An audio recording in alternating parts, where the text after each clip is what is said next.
This channel does not promote any violent, harmful, or illegal activities. All content provided by this channel is meant for an educational purpose only.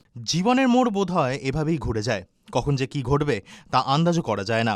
ভাগ্য বিধাতা ললাটে যা লিখেছে তা তো ঘটবেই। এই যেমন সোশ্যাল মিডিয়ায় স্পষ্ট হওয়া সুখের সংসারে কয়েকদিন আগেই দাম্পত্যের টানাপোড়েনের রূপ নয়।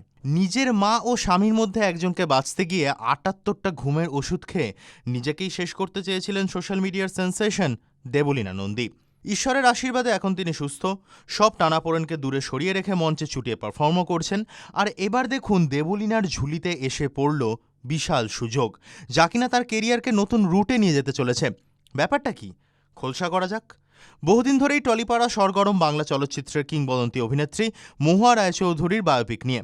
খবর ছিল আগেই যে প্রযোজক রানা সরকার মহুয়া রায়চৌধুরীর জীবন নিয়ে সিনেমা তৈরি করতে চলেছেন, এবং আগেই প্রকাশ্যে এসেছিল পর্দায় মহুয়া হয়ে ধরা দেবেন জনপ্রিয় টেলি ধারাবাহিক জগদ্ধাত্রীর অঙ্কিতা মল্লিক, যার নাম গুনগুন করে মহুয়া।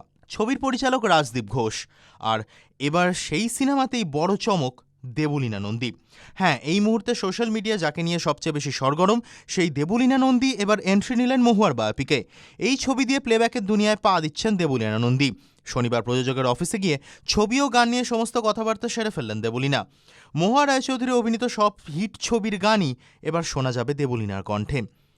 কঠিন সময়ের মধ্যে এত বড় সুযোগ দেবলীনার ঝুলিতে। কি বলছেন গায়িকা? TV9 বাংলাকে দেবলীনা বললেন, দারুণ খুশি, খুবই ভালো লাগছে, তবে একটু নার্ভাসও, কারণ গানগুলো ভালো করে রেকর্ডিং করতে হবে। এটা একটা খুবই বড় দায়িত্ব। জীবনে এই মুহূর্তে চলা কঠিন সময় নিয়ে বলতে গিয়ে দেবলীনা জানান, খারাপ সময় এখনও চলছে। খারাপ সময়ের মধ্যে এই একটাই ভালো কিছু ঘটল, কেননা সব শিল্পীরই একটা স্বপ্ন থাকে ছবিতে প্লেব্যাক করার। এতটা খারাপ সময়ের মধ্যে এই সুযোগটা পেয়ে সত্যিই খুব ভালো লাগছে। প্রযোজক রানা সরকার জানান, মহুয়া রায়চৌধুরীর জীবনের ট্র্যাজেডির কথা আমরা জানি, দেবলীনার লড়াইও আমরা দেখেছি। সেই সময় দাঁড়িয়ে মনে হয়েছে ওকে গান গাওয়ার প্রস্তাব দিলে খুবই ভালো হয়। আশা করি দেবলীনার গাওয়া গান সকলেরই ভালো লাগবে। TV9 Bangla digital.